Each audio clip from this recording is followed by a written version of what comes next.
about quite a bit, and extensively, in fact. I mean, the claim certainly made by that campaign was that they relied upon a, much more extensive pool of very small donors, people pitching in with $25, $50, $100, whatever the case may be, right?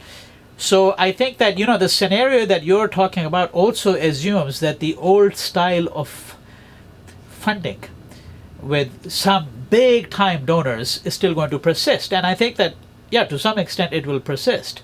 But one of the things that the Obama campaign has shown with its success is that that is not the only way in which one persists with funding, right? So if that's not the only way, and you actually then go much wider into the community through a grassroots movement, I think what happened in Illinois with the resignation of the governor, that is not going to have much of a bearing, I think, on how the Indian American community thinks of its political fortunes. Yeah.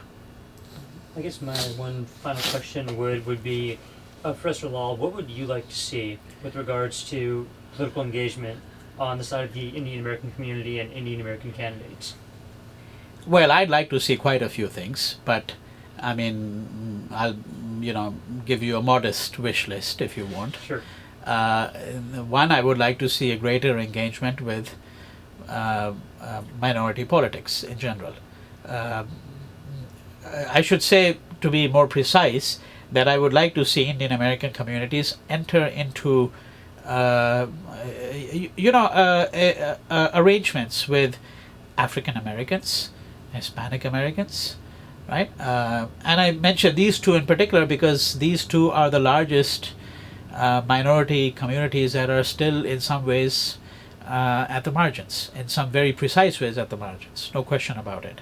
And I think that if the Indian American community has risen to relatively high, new heights over the last 2 decades, that's no reason to look down upon others, but rather to look back at where one was oneself, so to speak, particularly in the period from the 1920s to the 1965, and think about how one could try to create a more progressive kind of politics. So I think that my wish list would begin with that. Then I think that the Indian American community, I think, should be thinking more seriously about divesting some of its energies away from temples. Okay, and I don't say that because I'm let's say a non-believer. I've actually written, by the way, a book on Hinduism. Okay, I published a whole book on Hinduism, and from my standpoint, even though I don't frequent temples, I consider myself to be, if I may put it this way, a non-believing Hindu. Okay, that might sound like an oxymoron. It's not if you really knew sort of the plurality that exists within Hinduism, right? So I say this as somebody who's deeply concerned about the practices of Hinduism in the U.S. Now, that doesn't affect all Indian Americans, but I think let's be realistic that when we say Indian Americans, by and large, we really are speaking about people, who are Hindus. Certainly, by far the greatest majority. Okay, because there are obviously Indian Americans who are of Muslim origin, there are Indian Americans who are Christian, and the Muslim, proportion is not insignificant. I mean, in the case of Christians, it would be much smaller, much smaller.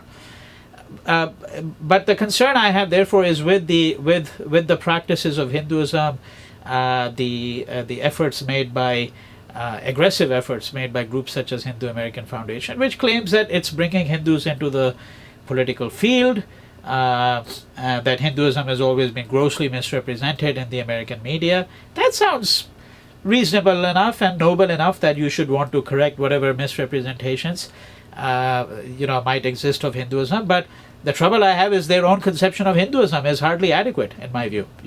I think that their own conception of Hinduism is deeply flawed, frankly, right? For some of the reasons that I'd hinted at earlier on in this interview, what they understand by Hinduism to begin with, right? So I mean, this might well be a case of the blind leading the blind, if you ask me. And I think that what I would like to see then is, I would like to see Hindus have a more pluralistic conception of their own faith, be less invested in the temple. I mean, the temple has become, hugely important in the life of Hindus here. About 30 okay. seconds of tape left, just so you know. Yeah. All right. So I think that would be a consideration too.